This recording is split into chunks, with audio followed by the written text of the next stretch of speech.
ഇത് കുറച്ച് മുൻപത്തെ വീഡിയോ ആണ് കേട്ടോ. അതായത് ഞാൻ ഇങ്ങോട്ട് വരുന്നതിനൊക്കെ ഒരു മാസം മുൻപുള്ള വീഡിയോ. നമ്മുടെ അടുത്തുള്ള പള്ളിയിൽ നേർച്ചയാണ്. അപ്പോൾ അവിടുത്തെ ലൈറ്റും കാര്യങ്ങളൊക്കെ കാണാൻ പോകാമെന്ന് പറഞ്ഞ് വിളിച്ചപ്പോൾ ഉറങ്ങിക്കിടന്നിരുന്ന കുഞ്ഞുവിനെ കുത്തിപ്പൊക്കി ഞാൻ എണീപ്പിച്ചതാ ചിരിച്ചിട്ട് ഇരുത്തിയിട്ടുണ്ട്. അവൻ്റെ ചിരിയൊക്കെ കഴിയുമ്പോഴത്തേനും ഇവരെല്ലാവരും ഇതാ വന്നിട്ട് നമ്മൾ വെയിറ്റ് ചെയ്ത് നിൽക്കുകയാണ്. സത്യം പറഞ്ഞാൽ 5 ആൾക്ക് പോകുന്ന ഈ ഒരു വണ്ടിയിൽ ഏകദേശം ഒരു 8-9 ആൾക്കാർ കയറിയിട്ടുണ്ട് കേട്ടോ, കുട്ടികളും വലിയവരൊക്കെ ആയിട്ട്. ഒരുമുണ്ടെങ്കിൽ ഒളിക്കാൻ വേണ്ടി ഇരിക്കാന്നാണല്ലോ. അങ്ങനെ എരമംഗലത്ത് എത്തിയപ്പോൾ അവിടെ പുതിയൊരു അവിൽ മിൽക്കിൻ്റെ ഷോപ്പ് ഓപ്പൺ ആയിട്ടുണ്ടെന്ന് മക്കൾ കുറേ ദിവസമായി പറയുന്നു. അവിടെ കയറിയിട്ട് പോകാമെന്ന് പാപ്പൻ പറഞ്ഞപ്പോൾ ഞങ്ങളെല്ലാവരും കണ്ണും പൂട്ടി ഒക്കെ പറഞ്ഞു. അന്നത് അവിടെ കയറിയിട്ടുണ്ട്. അത്യാവശ്യം ആൾക്കാർക്കൊക്കെ ഇരുന്ന് കഴിക്കാൻ പറ്റുന്ന ഒരു സിറ്റിംഗ് ഏരിയ ഒക്കെ ഉണ്ടായിരുന്നു കേട്ടോ. നമുക്ക് വേണ്ടി ഒരു 2-3 ടേബിൾ തന്നെ അവർ ഒരുമിച്ചിട്ട് തന്നിട്ടുണ്ടായിരുന്നു. കാരണം അത്രയും ആൾക്കാരുണ്ടല്ലോ നമ്മൾ. അതിൻ്റെ ഇടയിൽ നക്ഷമോദ മെനു ഒക്കെ എടുത്ത് കാര്യമായിട്ട് വായിക്കുന്നുണ്ട്. അങ്ങനെ അവരെ മെനുവിലുണ്ടായിരുന്നു ഒട്ടുമിക്ക ഐറ്റംസും നമ്മൾ ഓർഡർ ചെയ്തിട്ടുണ്ടായിരുന്നു. അവിടെ അവിൽ മിൽക്ക് മാത്രമല്ല കേട്ടോ, വേറെ എന്തൊക്കെയോ കഴിക്കുന്ന ഐറ്റംസ് ഒക്കെ ഉണ്ടായിരുന്നു.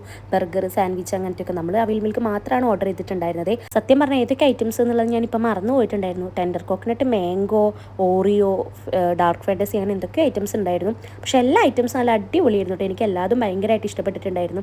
പ്രത്യേകിച്ച് ടെൻഡർ കോക്കനട്ട് എനിക്ക് ഭയങ്കരമായിട്ട് ഇഷ്ടമായിട്ടുണ്ടായിരുന്നു. അവിടെ നിന്ന് എല്ലാം കൂടി ഒരുമിച്ച് കഴിച്ചപ്പോൾ അവസാനം എല്ലാത്തിനും ഒരു ടേസ്റ്റ് ആയിട്ട് മാറിയിട്ടുണ്ടായിരുന്നു. പിന്നെ നേർച്ച കാണാൻ എത്തിയ നമ്മളിതാ വെറും വണ്ടിയിലിരുന്നാൽ ലീറ്റ് കണ്ടിട്ട് തിരിച്ചു പോരുക ചെയ്തത്. അവിൽ മിൽക്കൊക്കെ കഴിച്ച് എല്ലാവരും വയറ് ഫുൾ ആയതുകൊണ്ട് തന്നെ നടക്കാനുള്ള ഒരു അവധി ആർക്കും ഉണ്ടായിരുന്നില്ല. പിന്നെ ടൈം ഏകദേശം 12 മണിയൊക്കെ കഴിഞ്ഞിട്ടുണ്ടായിരുന്നു. ഇപ്പോൾ അതൊക്കെ കാണുമ്പോൾ ഭയങ്കരമായിട്ട് വീടും വീട്ടുകാരൊക്കെ മിസ് ചെയ്യുന്നുണ്ട്. പിന്നെ നമ്മളെ കയറ്റിയ സ്ഥലത്ത് തന്നെ ഇറക്കി തന്നിട്ട് അവർ പോയി. അപ്പോൾ